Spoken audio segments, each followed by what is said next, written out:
શ્રી હરિરાયજી મહાપ્રભુજીએ વલ્લભ સાખી કુલ 100 પ્રગટ કરેલ છે. આજે સાખી ક્રમાંક 42.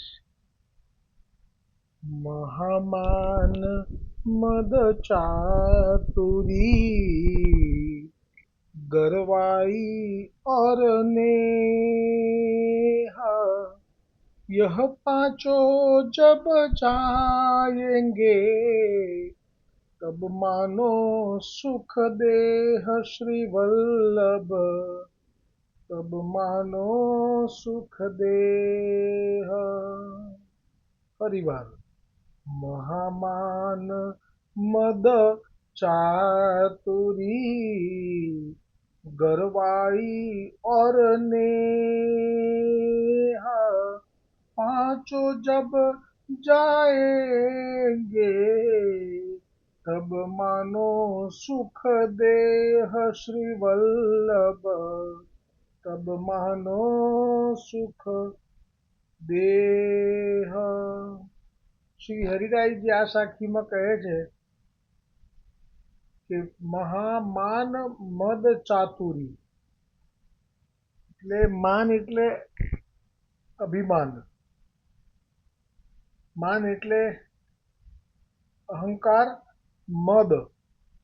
મદ એટલે તો જેમ ગોપીજનોને રાસમાં લઘુરાસ વખતે એમ થયું કે ઠાકોરજી તો અમને બસ થઈ ગયા, અમારા વગર ઠાકોરજીને હવે ચાલે એવું જ નથી, અમારા ઈશારે જ ઠાકોરજી નાચે છે, એને મદ કહેવાય.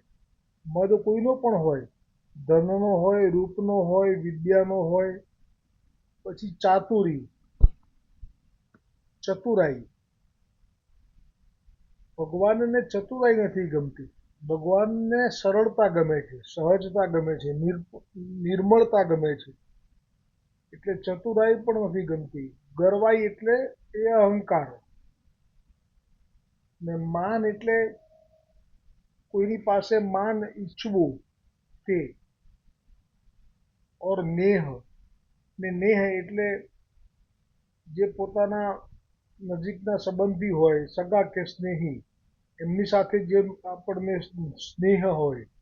આ પાંચ જે છે એ નડે છે, જ્યાં સુધી જતા નથી ત્યાં સુધી સાચો સુખનો અનુભવ થતો નથી, એમ હરિરાયજી કહે છે.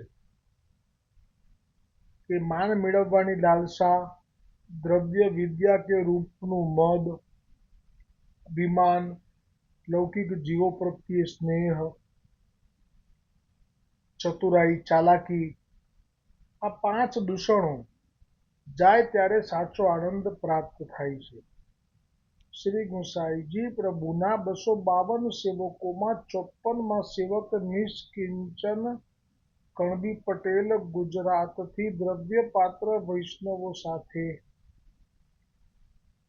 ગિરિરાજ ગોવર્ધન સ્થિત શ્રીનાથજીના દર્શન માટે સંઘમાં નીકળે છે. પણ જ્યારે એક જ પડાવ બાકી રહે છે ત્યારે આ પટેલને જવર આવે છે. જવર એટલે તાવ. ત્યારે સાથેના દ્રવ્યપાત્ર વૈષ્ણવોને વિનંતી કરે છે કે તમારી ગાડીમાં લઈ જાઓ તો હું શ્રીનાથજીના દર્શન કરી શકું. પણ દ્રવ્યના મદમાં તેની વાત કોઈએ પણ સાંભળી નહીં, અને ચતુરાઈથી જાણે કે અમે સાંભળતા જ નથી એવો ડોળ કર્યો, અને આ તાપ શ્રીનાથજી સહન ન કરી શક્યા. એ વખતે જ શ્રી ગુસાઈજીને આજ્ઞા કરી ખાસા ગાડી મોકલાવી પ્રથમ દર્શન તે પટેલને કરાવવા માટે કહ્યું, અને પેલા દ્રવ્યના મદાંધ વૈષ્ણવોને દર્શનથી વંચિત રાખ્યા હતા. તે પ્રસંગ તેમાં વાંચવો. શ્રી હરિરાયજી શિક્ષાપત્ર 32માં શ્લોક 1થી 5માં કોના હૃદયમાં પ્રભુ પધારતા નથી તેનું વર્ણન કરેલ છે. તેમાં આપ આજ્ઞા કરતા કહે છે કે લૌકિક કામનો આવેશવાળો હોય, ક્રોધયુક્ત હોય, સંસારમાં આસક્તિવાળો હોય, લોભી હોય, ધન સંગ્રહ કરવામાં તત્પર હોય, દયા વગરનો હોય, સ્નેહ વગરનો, અસંતોષ રાખનારો, હંમેશા શોકથી વ્યાકુળ રહેતો હોય, સદા કોઈ અજ્ઞાત ભયથી ભયભીત રહેતો હોય, અહંકારી હોય, ક્રૂર દુષ્ટ વ્યક્તિનો પક્ષ લઈ તેનું પોષણ કરનાર હોય, જ્ઞાન માર્ગમાં સ્થિતિ કરનાર એટલે કે અહમ બ્રહ્માસ્મિ જે ભાવ છે તેવા લોકોનો સંગ કરનાર હોય, અતિ પૂર્ણ પુરુષોત્તમ શ્રી કૃષ્ણની તુલના દેવતાઓ સાથે કરનાર હોય, વૈષ્ણવોથી વિમુખ રહેનાર, શ્રી કૃષ્ણની લીલામાં દોષ દ્રષ્ટિ રાખનાર, શ્રી મહાપ્રભુજીથી વિમુખ, જેવી રીતે કે ગોવિંદદાસ ભલ્લા, આટલા પ્રકારના જે દોષ છે આવા વૈષ્ણવોના હૃદયમાં પ્રભુ કદાપી પ્રવેશ કરતા નથી.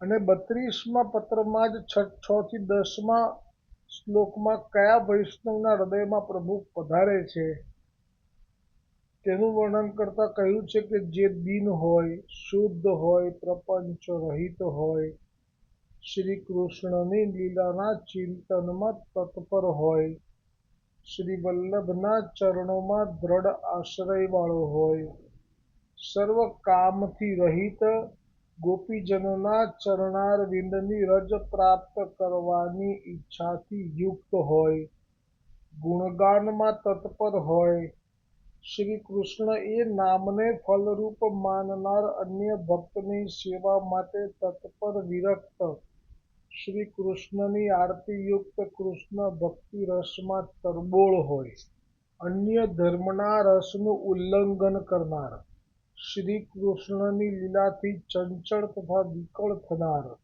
શ્રી કૃષ્ણના દર્શન માટે વ્યાકુળ, શ્રી કૃષ્ણની સેવામાં અનેક મનોરથયુક્ત, લૌકિક વૈદિકમાં ઉદાસીન આવા લક્ષણો ધરાવતા વૈષ્ણવના હૃદયમાં પ્રભુ તરત જ પધારે છે. હવે હરિરાયજી શિક્ષાપત્ર 34મા શ્લોક 16માં શ્રી હરિરાયજી આજ્ઞા કરે છે કે દૈવી જીવોના જે આજે ગઈકાલે જ આવ્યો હતો કે દૈવી જીવોના મદને શ્રી ઠાકોરજી સાંખી શકતા નથી.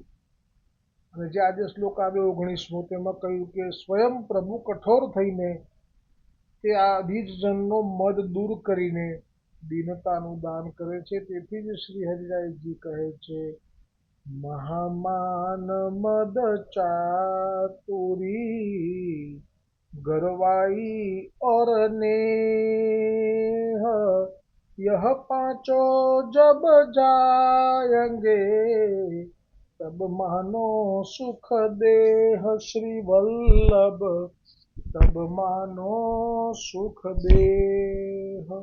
આવતીકાલે 43મી સાખી આવશે. શ્રી હરિરાયજી મહાપ્રભુજી કી જય હો.